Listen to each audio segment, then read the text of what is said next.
So as we begin to settle down now into our service even more, I invite you to, if it's comfortable for you, to close your eyes and take a deep breath. And just let it out very slowly.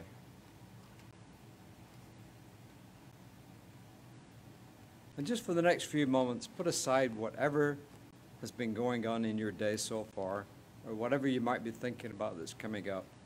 And just be here now. Universal love enfolds me. Universal wisdom inspires me. Universal spirit enlightens me. Universal power encircles me. I am one, and all is well.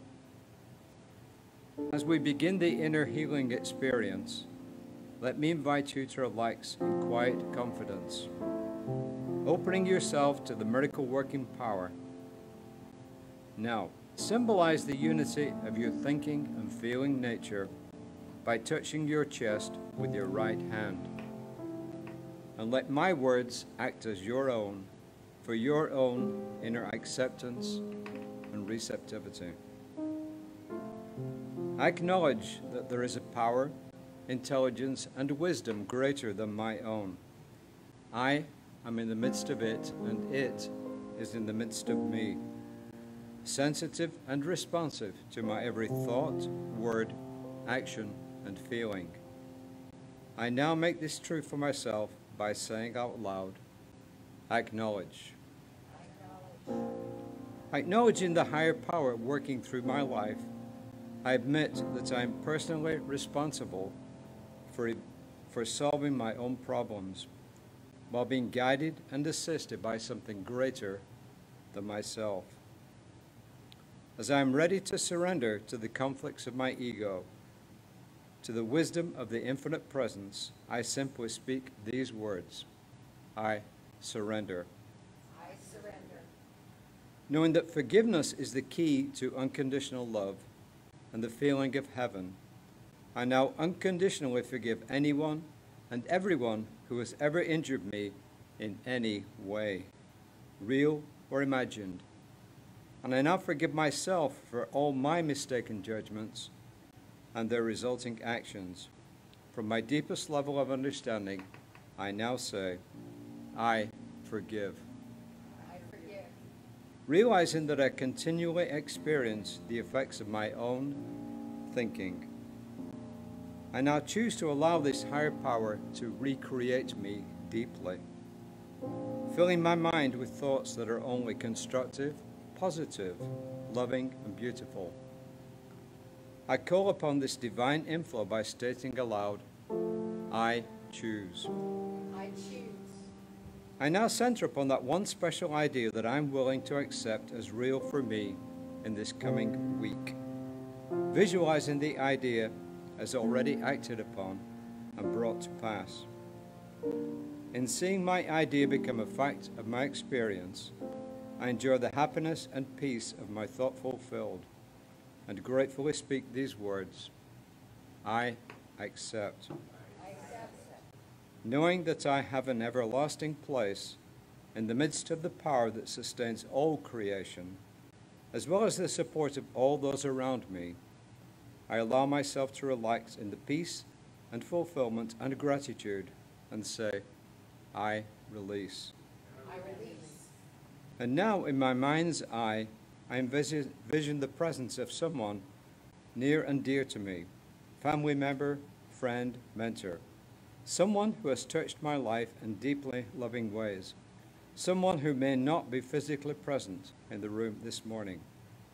And I turn now to that image in my mind and say, I'm grateful for the good in your life. I'm grateful for the good in your life. And I open my eyes to the world around me and turn joyfully to the people in this room or virtually online and express my gratitude and confidence by saying, I'm grateful for the good in your life. I'm grateful for the good in your life. There are, where to begin? It's always where to begin. I'm not one of these old geezers who thinks the last good song came out in 1972. Okay. I try to keep up with the current trends. There's amazing stuff happening now. And I'm not one of these New Thought teachers who thinks the best self-help book was, 1888 or something. There's just been amazing stuff. Right now, somebody is creating a work. As a matter of fact, if I can recommend one, I don't remember the title of it. Lisa will find it for you, but Dr. Michelle Medrano, who's a dear friend of mine and of this center, has just come out with a new book in the last month or so. And it's terrific. But I do enjoy history, and that's why I enjoyed Lisa's talk last week so much, where she brought us home from the heroic journey, where we had been above ground, underground, lost, dazed and confused, then found our way home. Now that we're home, we've got some work to do. So I went into New Thought history, as I love to do, and reintroduced myself to a teacher named Ursula Gestefeld. Isn't that a great name? Her initials were Ung. Ursula Gestefeld, who was born in 1845, left the earth in 1921, and at some point was handed a copy of Science and Health with Key to the Scriptures by Mary Baker Eddy, and said, if only I could meet this woman. Ursula and her family moved. She was from Maine. A lot of these, Ernest Holmes was from Maine. Phineas Quimby was from Maine. Ursula Gestefeld was from Maine. What's going on in Maine? Well, she left Maine, it's cold, and made her way to Chicago, which is also cold, and said to herself at some point, apparently, if only I could meet Mary Baker Eddy, because I love this book, and who should show up to teach in Chicago but Mary Baker Eddy. And Ursula Gestefeld became a student of hers, and later went out on her own and did her own thing, as an amazing group of people, chiefly women, did. Best known to you is probably Emma Curtis Hopkins, who was a friend of Ursula Gestefeld. Emma's a pillar of New Thought. Ursula's less well known, but she does amazing work, and it fits completely into what we're doing here. So I recommend her to you, and her work is in the public domain, so it's absolutely free. If you want, you can get a bound copy of it if you want to pay for it, if that's what you like. I like having a physical book in my hands. But you can get the thing free to read, and I think you'll enjoy it, especially if you're a very logical person, because she's a very logical person. The way she lays out spiritual principles, very direct, step by step, easy to follow. It's also kind of sweet when you read somebody who's writing in the 19th century, just their syntax, just the way they put words together. It's just kind of nice. It's different, it's sort of refreshing. But the gist of the thing is the builder and the plan. That's the title of her book. And she calls her work The Science of Being. The Science of Being. And to me, it's a parallel track to the science of mind. It's absolutely the same thing. It just comes at it from a different vantage point and with different emphases. Well, having been on the heroic journey as we were for the last, 4 weeks? Yeah, in April. Now we've returned to the world, and we've returned to the world with a new perspective. We basically died and been born again. That was the Easter story.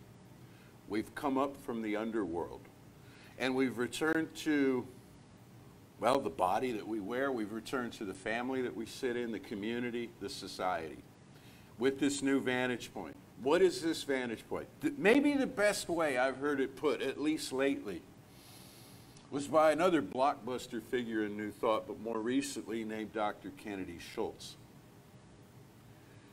And I'm not quoting him exactly here. I'm taking liberties with what he had to say, but I thought it was just really great. He said, people ask me about the spiritual side of their nature. How do I develop the spiritual side of my nature?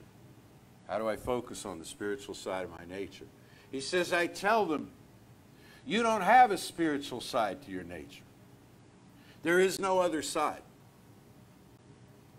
You are a spirit. You are a spiritual being. Now, we parse that a lot of times, say, well, I'm a spiritual being having a human experience. I'm a spiritual being on a good day.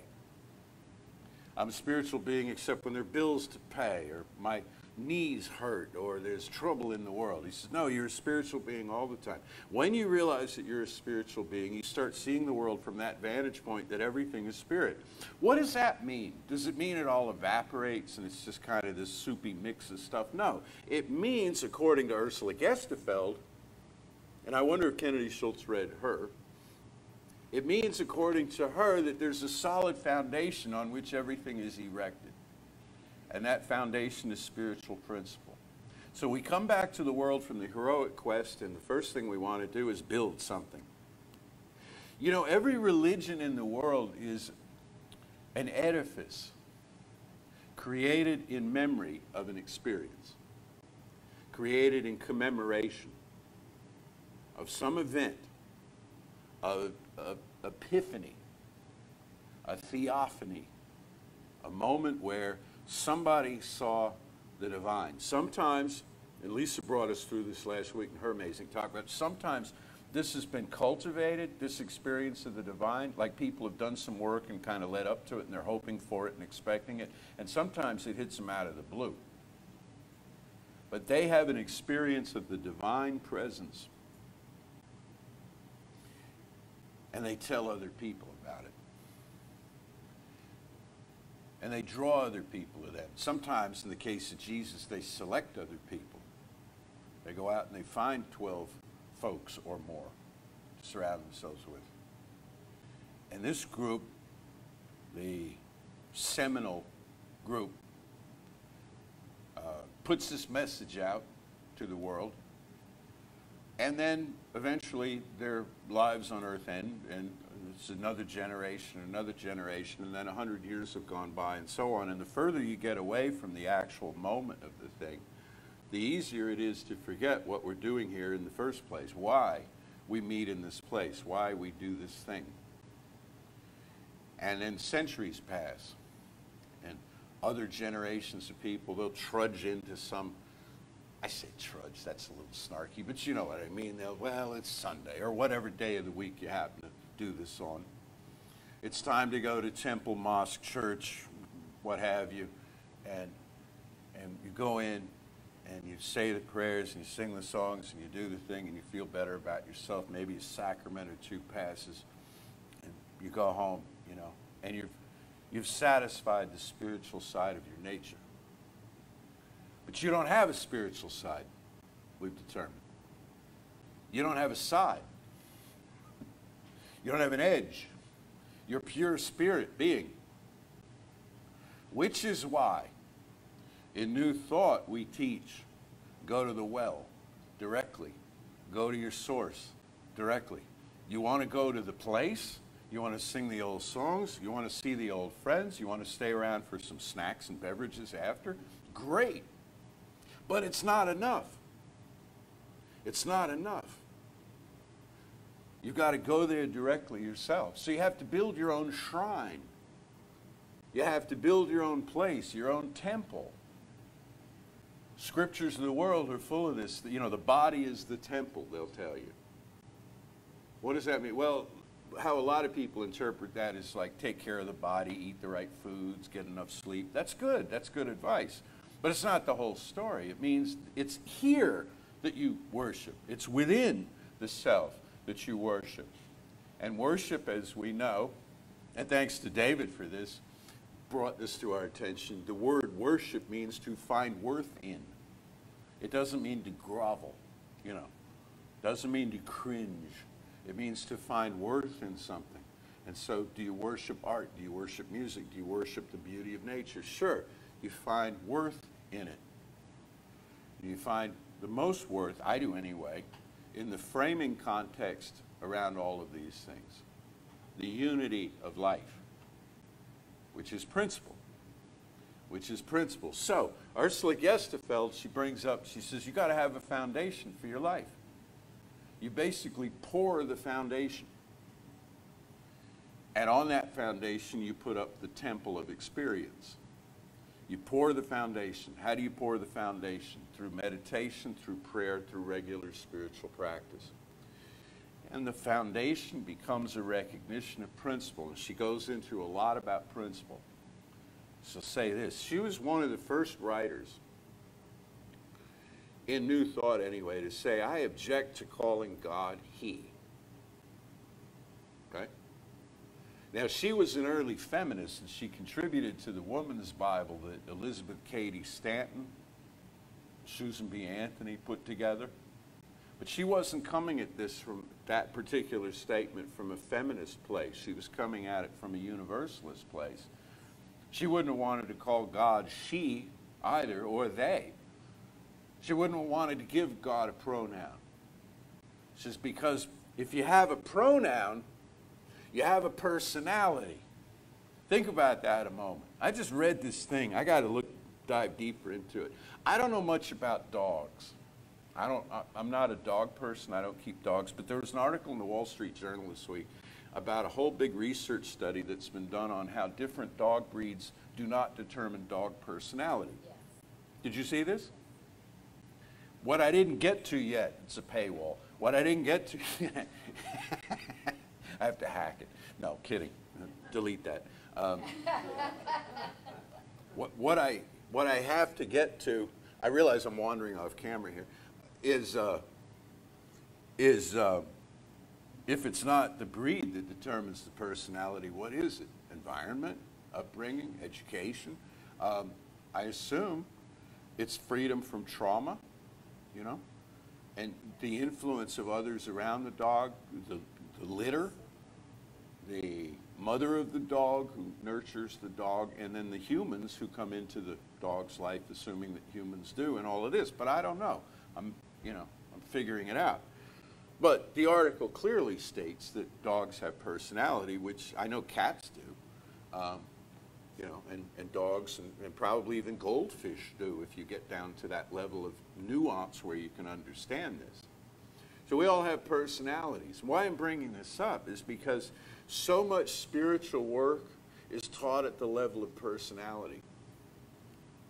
And to this, she basically says in a genteel 19th century way, rubbish. Rubbish. You don't need to tweak your personality in order to have the experience of the divine in your life. You need to go to the unchanging, unyielding principle of life. She says if God had a personality, God would have whims. God would have caprices. God would create everything and then decide to sweep it aside, which is what the Hebrew Testament tells us happened at various times.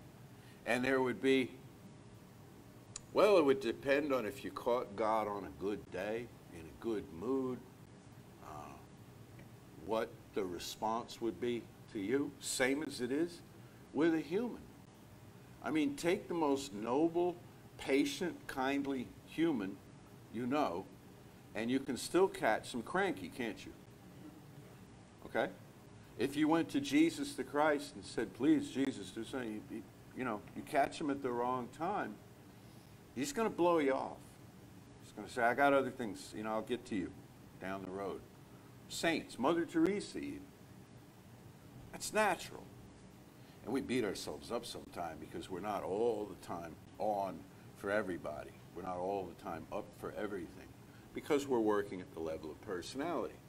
Also, if you thumb through most magazine articles, they'll tell you about you'll be happy when you fix your personality, right?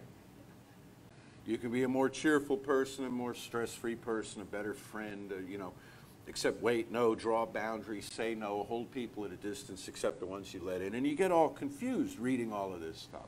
Plus, we have role models outside the pages of magazines and stuff, and we look at people in the world, starting with the people who raised us, and we decide how to build our personality based on that. I'm James Bond or something. That was a thing for a while. A Marvel superhero could be you. So we tweak the personality. We're working in peripheral material here. Underneath all of that is an unyielding, unchanging principle of life that does not have a personality. It is a principle. It is neutral. It is neutral. Sometimes we want it to be other than that. We want to turn it into a mother. Next week we'll talk about that, you know, the motherhood of spirit, but we want to turn it into a mother or father of this. And look, we can do that temporarily because it being a principle, it can manifest as anything. But what we really want as a foundation in life is a principle that's not based in moods or personality changes or just being good for goodness sake. Sometimes in New Thought you'll hear, God loves you, God forgives you. She says, and I join her in that with all due respect, rubbish. God doesn't love you, God is love. And you are the experience that that love is having in the world at this time by means of you. That is to say, there's no sending and receiving to the love. There's no it loves and here you are and here comes the love and it washes over you and all like that. It's all in one place. It's all happening in the self all at one time. And not only does God not forgive you, God never judged you in the first place. And not only did God not judge you, God can't judge you. It couldn't judge you. And this, I think, is an important point, because sometimes it's like, well, I want to find refuge in a spiritual teaching that tells me that God didn't judge me.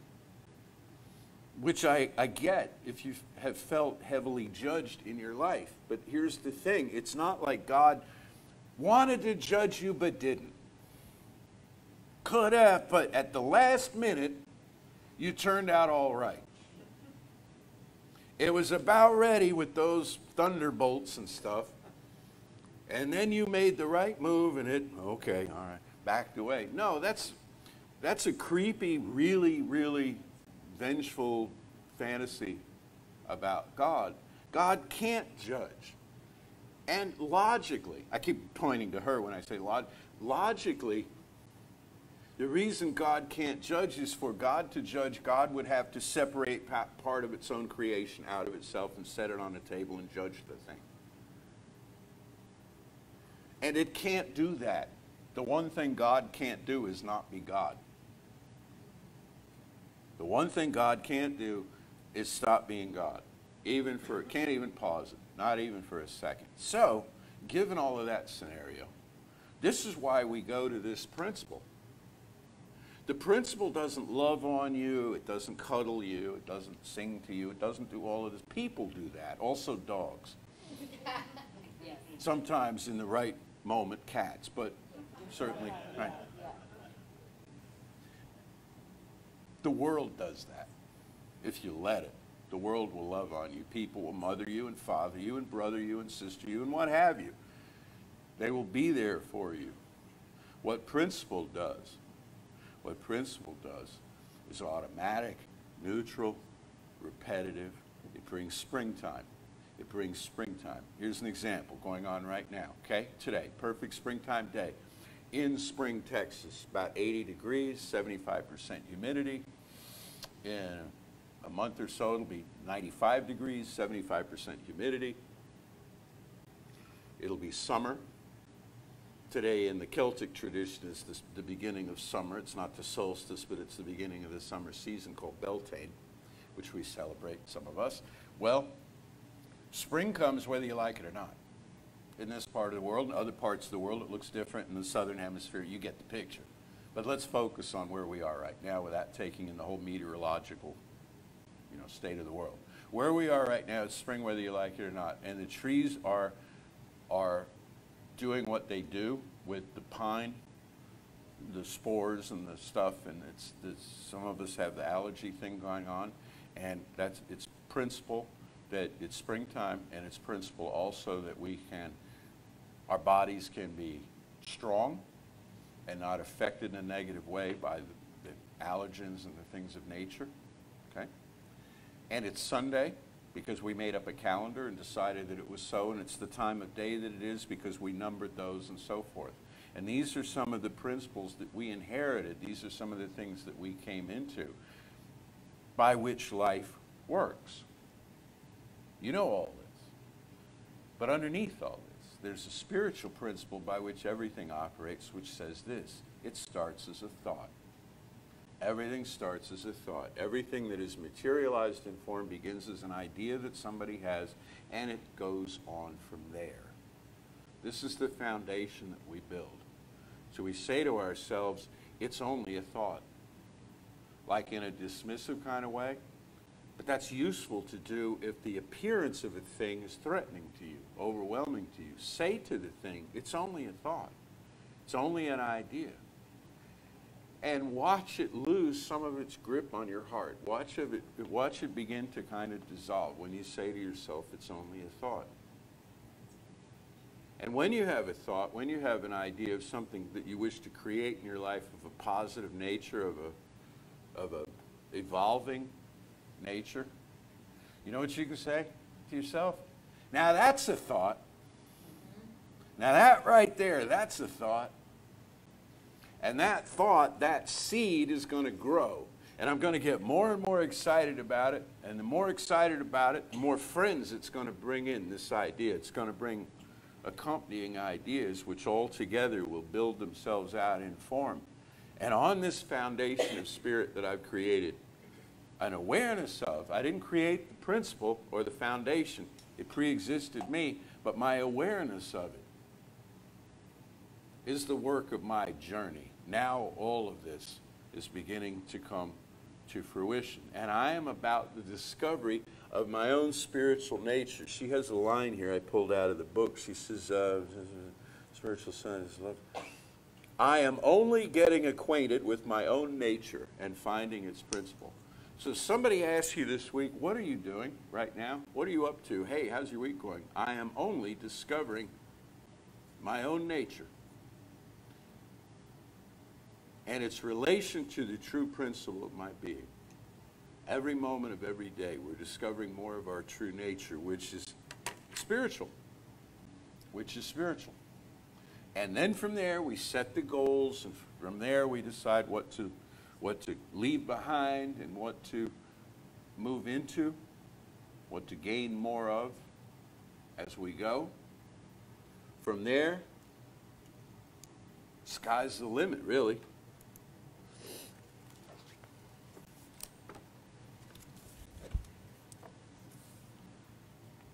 Because the creator or the source of creation, this is her book, is principle and not a being exercising the power of choice. The pronoun he applied to the creator is not adequately descriptive of the nature of the creator. I told you that already. He, quote unquote, can choose between two courses of action. Principle cannot choose. Principle cannot choose.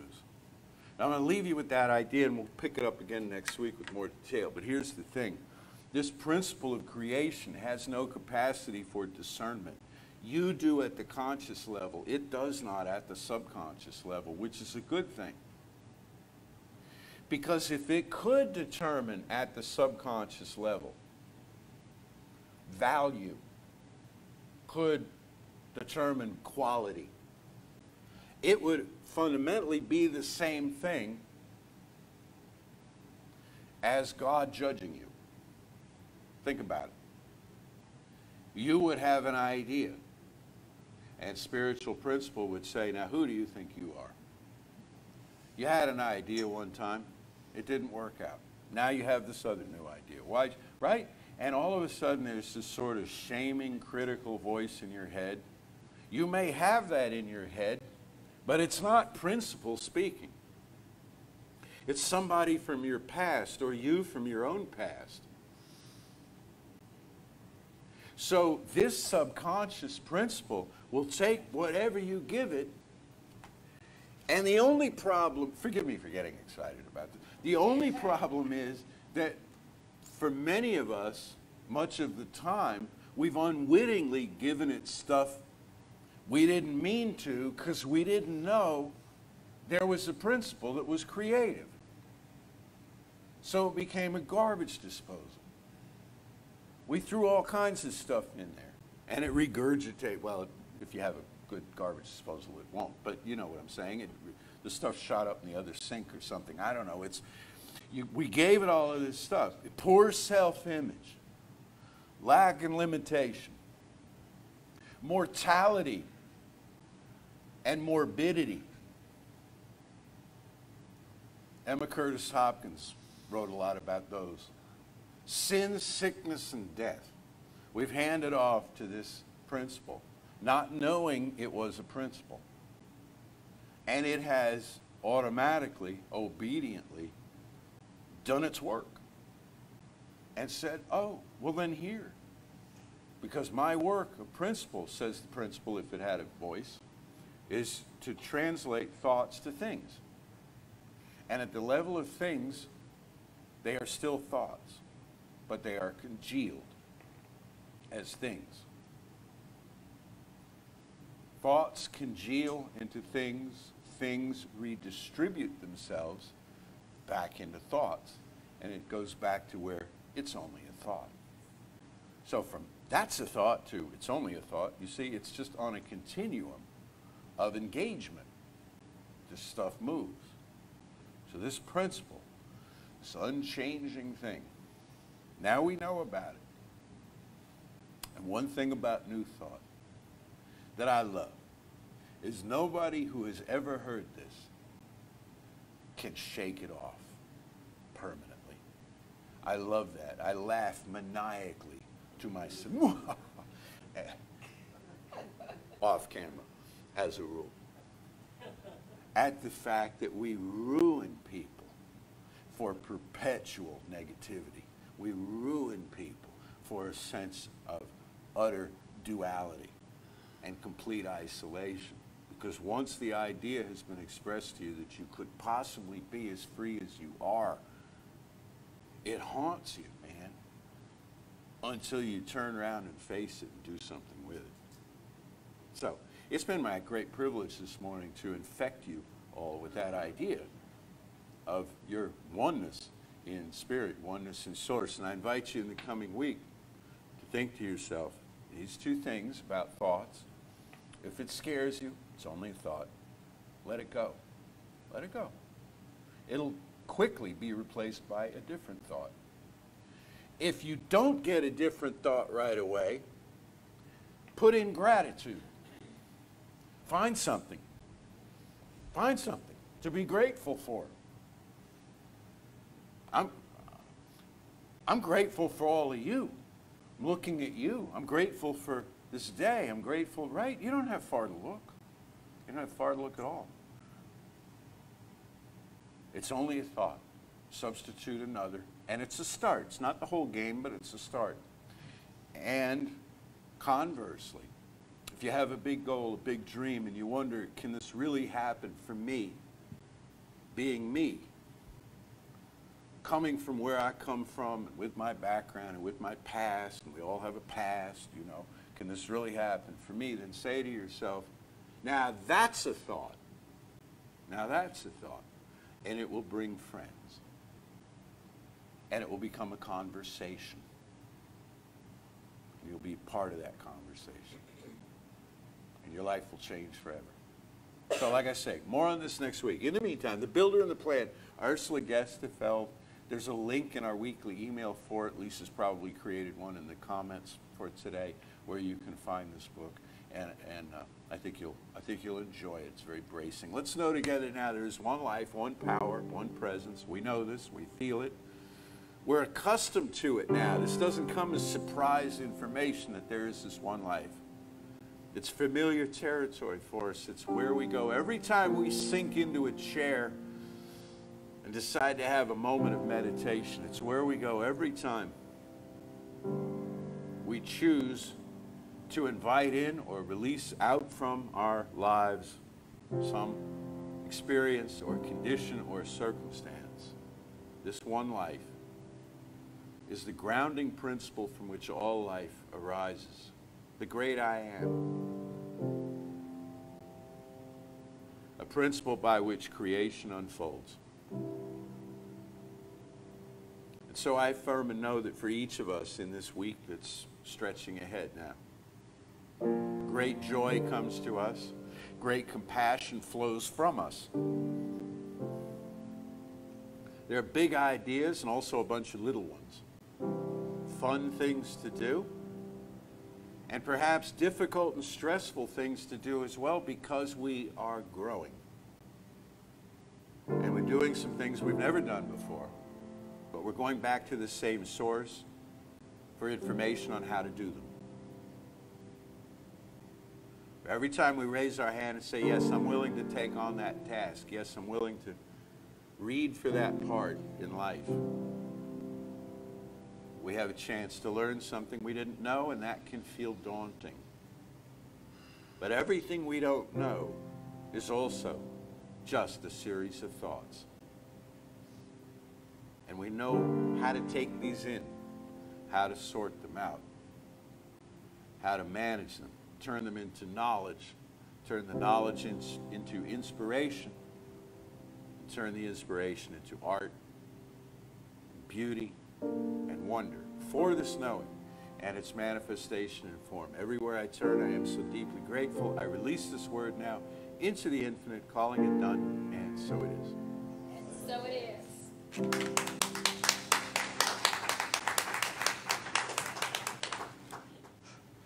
Towards the end of his talk today, Reverend Jesse talks about gratitude. You know, one way, whether you're online, you're present here, that you can express your gratitude for our center, besides giving of your time, is also by giving of your funds. You know, we do need money to keep the center rolling.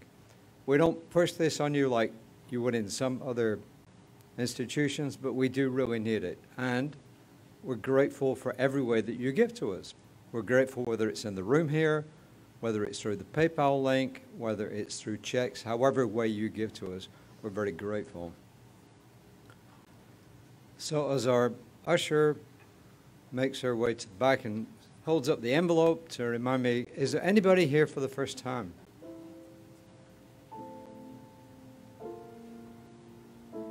I think you can put the envelope down, Shirley. So just as we express our gratitude in our giving time, just know with me now that love always supports us, love is with us, and whatever you do, we are here to support you. So just say with me now, divine love through me blesses and multiplies all the good I am and have, all the good I give and receive. I am prosperous now, and so it is. I know what it is, but you know, in that moment, you're like, oh, what is it? It's the midpoint between spring and summer. It is when spring is at its peak.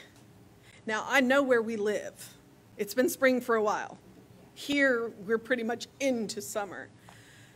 But think about that energy, the peak of spring. What is spring about? Spring is about growth.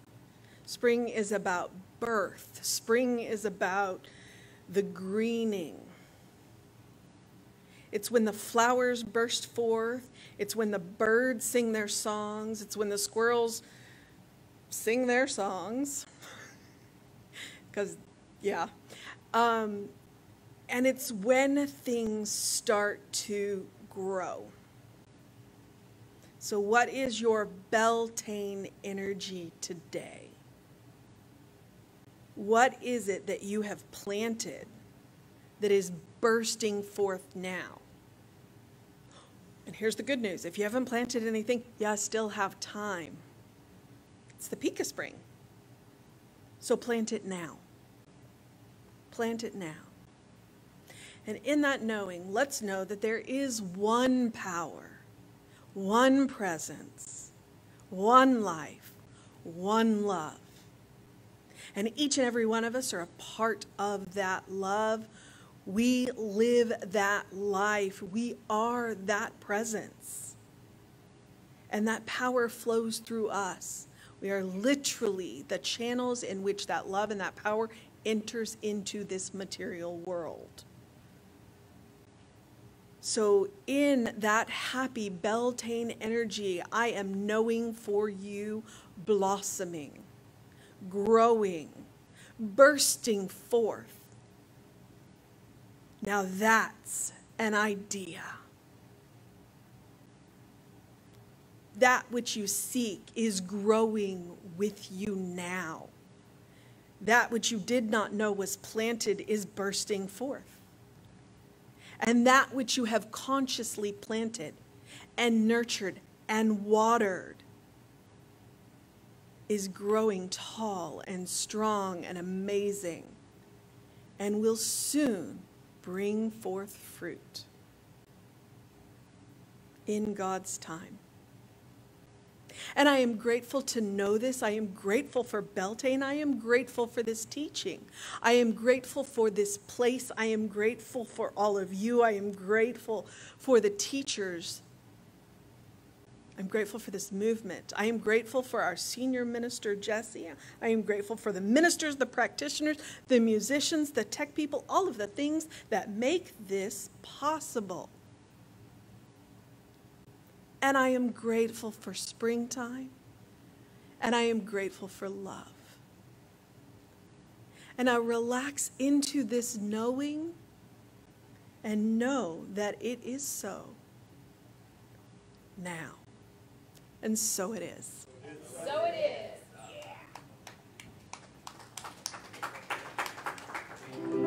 Say with me now, something wonderful is happening through me.